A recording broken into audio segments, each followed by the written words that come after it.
All right, here's some examples. Order of operations with fractions for week number 1, Math 150. Evaluate means to find the value. What is the value of this expression? Okay, order of operations here, parentheses, exponents, multiply or divide from left to right, and then add or subtract in any order. If you've learned PEMDAS as PEMDAS, where you have to multiply and divide, multiply everything before you divide, then you've learned it incorrectly. If you recognize and remember that you need to multiply and divide from left to right, that is correct. Here we go. This example, 4/9 plus 4/5 times the quantity 2/3 squared. My parentheses are already reduced. 2/3 is about as simple as it gets. When you work on these expressions and you are evaluating them, rewrite them completely. Write your answer in simplest form, or directions that need to be understood without saying. 4/9 plus 4/5 times 2/3. 2 times 2 is 4, 3 times 3 is 9. Here's the thought bubble and my scratch work. 2/3 squared is the same thing as 2/3 times 2/3. An exponent tells you how many times to multiply your base.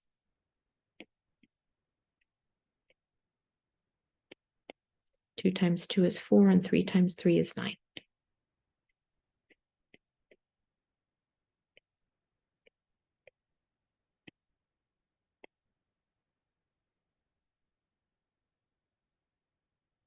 All right, now my equation or my expression has only addition and multiplication. When two numbers are next to each other or they're next to each other in parentheses, the directions are telling you to multiply. So I'm writing down the 4/9.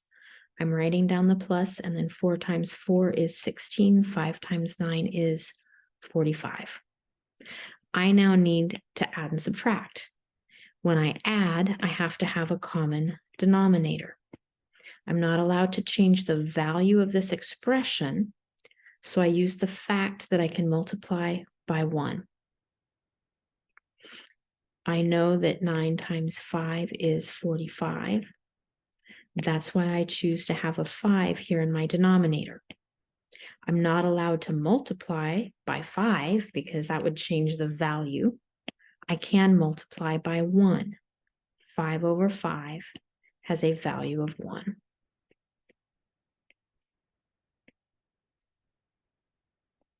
Write it out. 4 times 5 is 45. Ooh, 9 times 5 is 45. Sorry, 4 times 5 is 20. Brain fart. My apologies. 4 times 5 is 20. 9 times 5 is 45. So my expression is now 20 45ths plus 16 45ths. 20 plus 16 is 36. And when you're adding fractions, you do not add the denominators.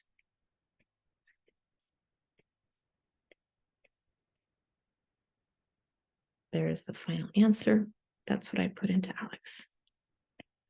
Again, once you're adding fractions, you keep the denominator the same, and you add or subtract whatever your numerators are. All right, next one, evaluate this expression. All right, looking at this, I have this in parentheses, 9 minus 5 is 4. 3 cubed,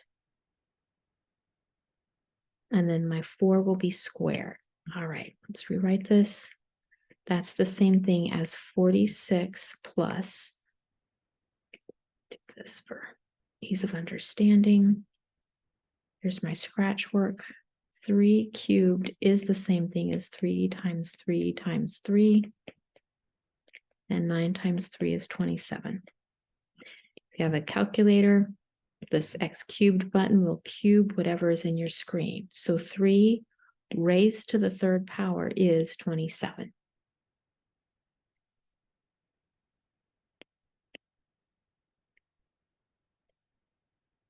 Now I have -3 times all of this. So I'm going to write down my -3. And then over here, I know that 9 minus 5 is 4. So if I have 9 minus 5 in parentheses squared, then I really have 4 squared, which is 16. So that real quick one more time. 9 minus 5 squared, 9 minus 5 squared, 9 minus 5 is 4, squared is 4 times 4, 4 times 4 is 16. Write the equal sign. 46 plus 27, I could have added that. -3 times 16. 3 times 16 is 48. Negative times positive is negative. So I'm subtracting 48. Ooh, I can add or subtract in any order. I know 46 minus 48 is going to be a -2. So I am looking at 27 minus 2, which is 25. If you prefer, you can grab a calculator at that point and say 46 plus 27 is that, minus 48 is that. Or I could say 48, and this plus minus sign on your calculator will change from negative to positive. So I can say 48 that I'm losing plus 27 plus 46 is the same answer. I can say 27 minus 48 plus 46 is same answer. You can add or subtract in any order. Remember, with the video, you can pause and rewind if needed. Order of operations. All right, so here we go. Brackets and parentheses carry the same weight. It's just that using different symbols helps us keep the groupings clearer. When in doubt, write it out, and always rewrite the entire expression. So I have 17 times the quantity, 53 minus, so now I'm looking at 4 plus 3 squared. So it's minus something squared. 4 plus 3 is 7. So there we go. Now I square before I deal with that negative. Write down the stuff I'm not using. 7 times 7 is 49. You'll notice I switched from brackets to parentheses. You can keep them as parentheses or brackets. It's up to you. 53 minus 49 is 4.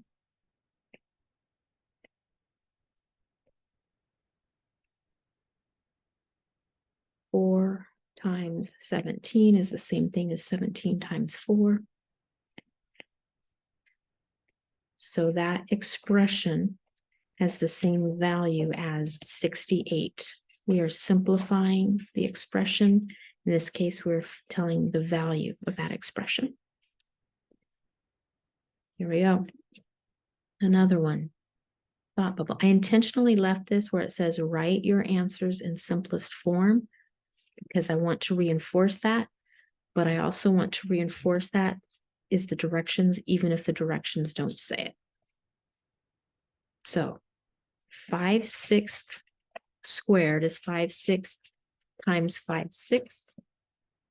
So it's 25 over 36. So this is the same thing. Write it over here as 1/2 times 25 over 36 plus 5/8.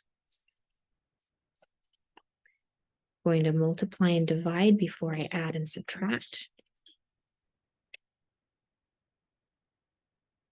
36 times 2 is 72. Keep my equal signs lined up. I have 25 over 72 plus 5/8. It would be really nice if 8 was a factor of 72, so 72 divided by 8 is, yes, it is. So here's what's going on in my thought bubble. 8 times 9 is 72. And I know that 9 divided by 9 is 1. So the magic number I multiply 5/8 by is 9 under 9.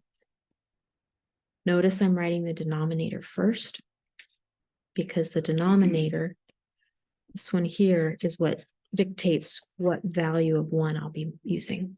So 25 over 72, 9 times 5 is 45 over 72. Once my denominators are the same, only when adding and subtracting do you have to have the denominators the same.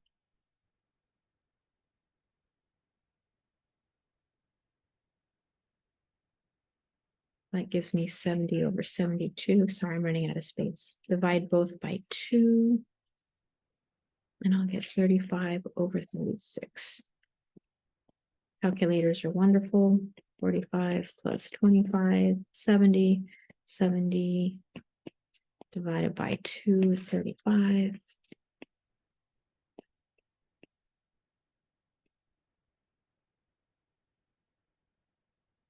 That's what I'd put into Alex. That is the value of this expression. All right.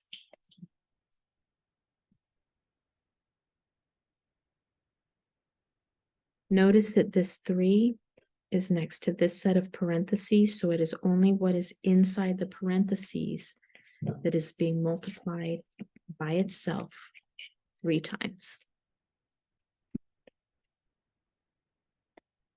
This is the same thing as 2/3. Leave some space. Minus 1/8. I need denominators that match. I've got 3 and 8. I could do 3 times 8, which is 24. I'll go for that. So 3 times 8, that means this has to be a value of 1. 8 times 3, but that has to be a value of 1. Looking here.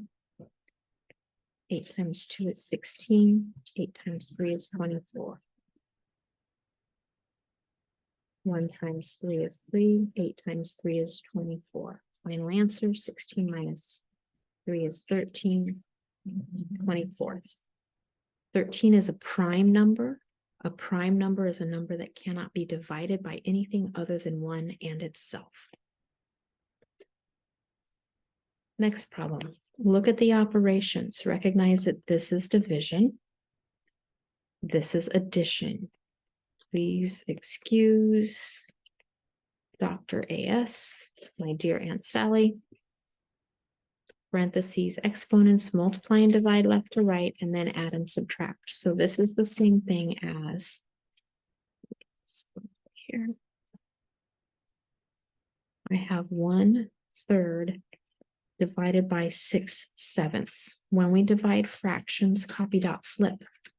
Write the first term, change your division to multiplication, and then write the flip or the reciprocal of the last one. Now that I'm just multiplying, 6 times 3 is 18. So this here, I'll write it down below here, is 5/6 plus 7/18. 5/6 and 7/18. The nice thing about that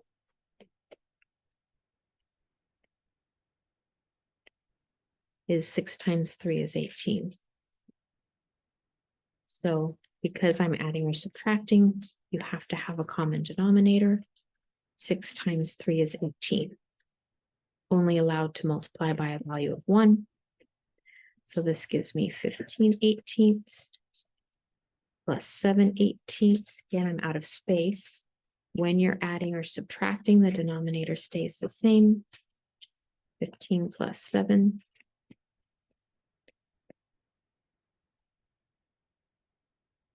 22 and 18 are both even, so they can be divided by 2. That would be your final answer. This is an improper fraction because the numerator is larger than the denominator. If I wanted to divide this out, I could. 9, give me 2/9. You could also write it as 1 2/9.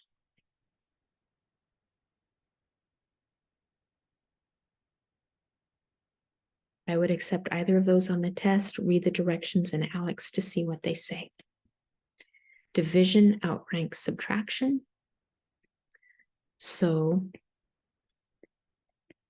3/8 divided by 2/3 is the same thing as 3/8 times 3/2.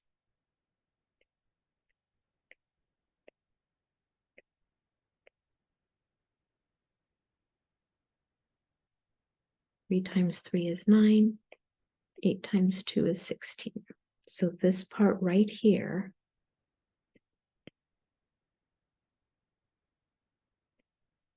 is 3/8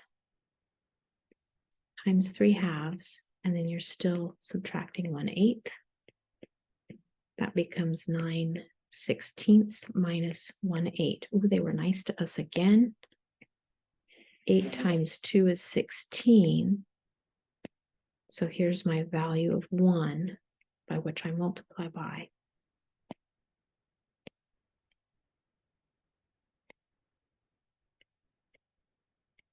Nine sixteenths minus 2/16 is 7/16.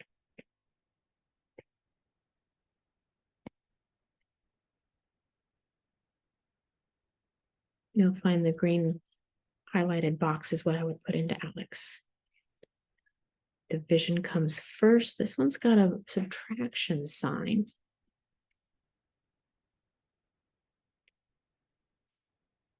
Five ninths minus 1/3 times the reciprocal, 7/6.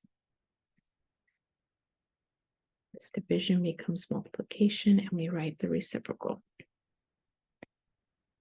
Sake of space, I really don't want to go out that way. All right, 5/9 minus 1 times 7, 6 times 3 is 18. 9 times 2 is 18.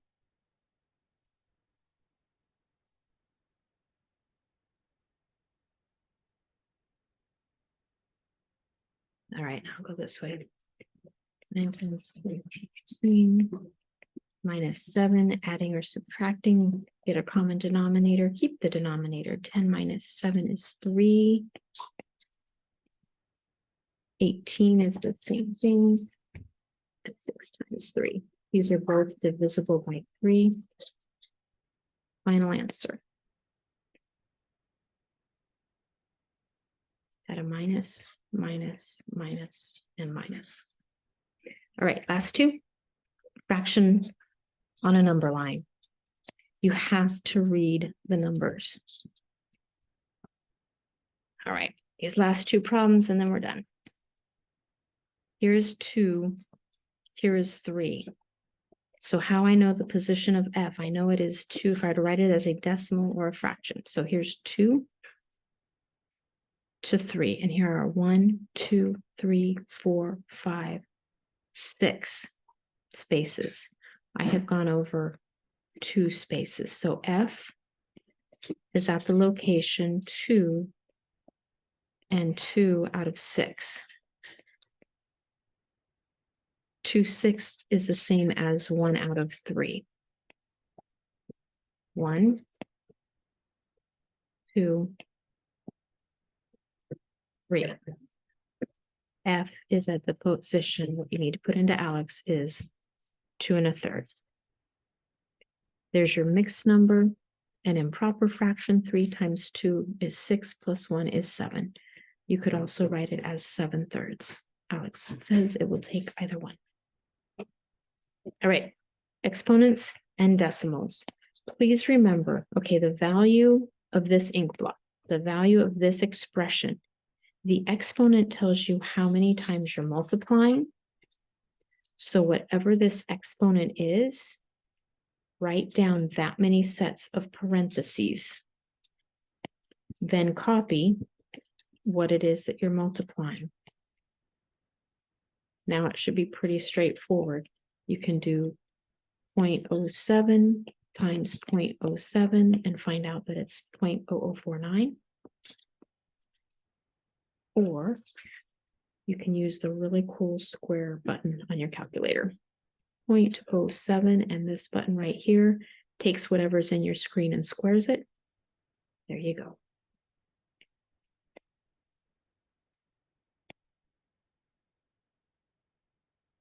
Final answer.